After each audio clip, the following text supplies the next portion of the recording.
Okay, today I wanted to plant Amaryllis. I love Amaryllis. I love everything about the holidays, but Amaryllis is one of them.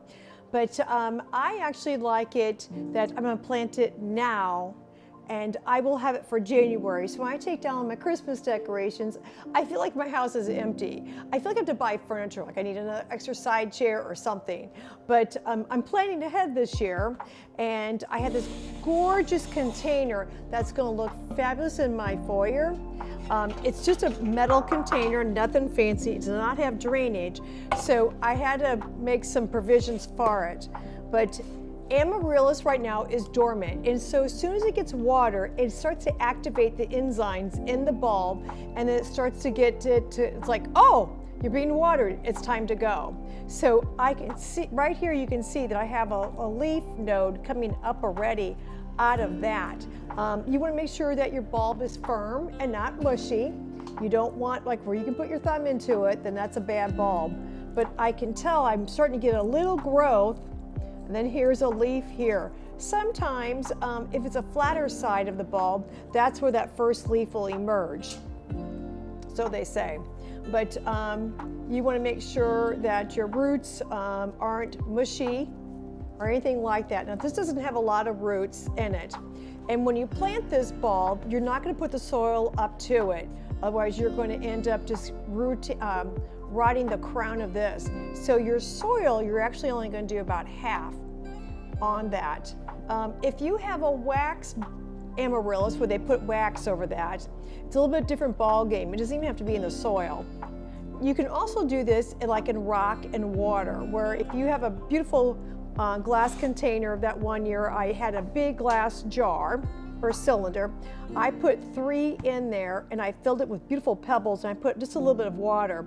But the problem I found with that, the stench after a couple days, woo, it was bad. So this year I'm going to do soil, and I'm going to put this 4-inch pot upside down. I'm going to put this on there so my pot rests comfortable. Now I know I have a lip that is exposed, but we're going to hide that. So I'm going to, actually, I'm going to cheat. I have a pot full of soil. It's the same size. We're going to cheat. We're going to put that one in, and then I'm going to take out some soil. Work smarter, not harder. So I basically just kind of hollowed out my center. I'm just going to nestle those puppies in there. Just do a little backfill. I don't want this to be heavy. Again, you can see how they're poking out of that. Well, this was fast already.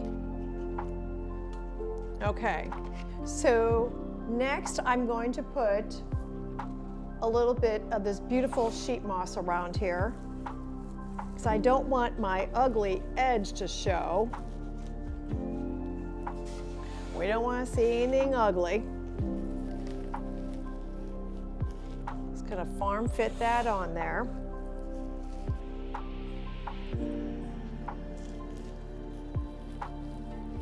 Then I have my curly willow, because you know how I like my curly willow. Let's see, we're gonna put this one down first. Now, the Amaryllis are gonna grow right out of this. So, and when they grow, they're going to be about this tall. So they're going to be fairly tall. And these leaves are going to go right through this. I am going to attach it down to my handle so it doesn't pop off. So I'm going to grab some binding wire or something, or twine, to tie this. Okay, so I'm going to take a regular wire, just an 18-inch wire, and I'm going to tape it with the moss brown color tape.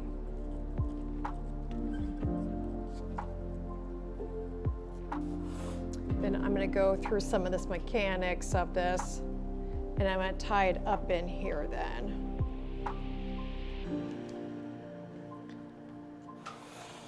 Same for this side, kind of go up through my grapevine.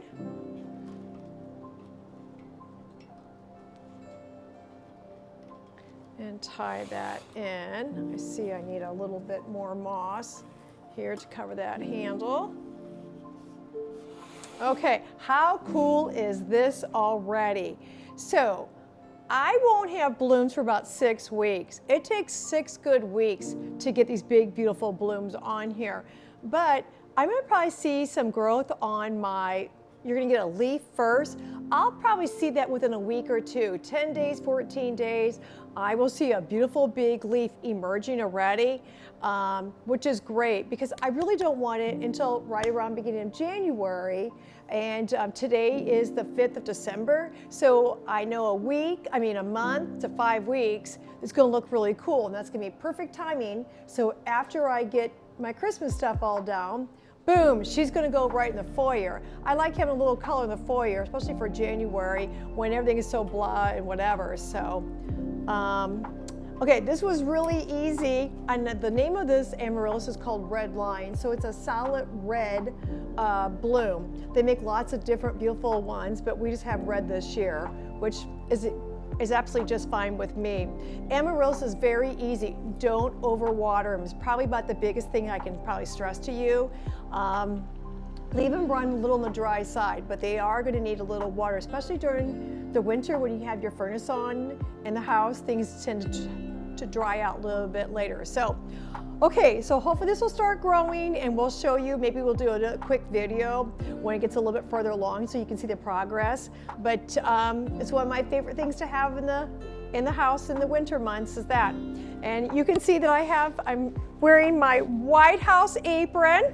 I just got back from the White House from DC. It was fabulous, absolutely just fabulous.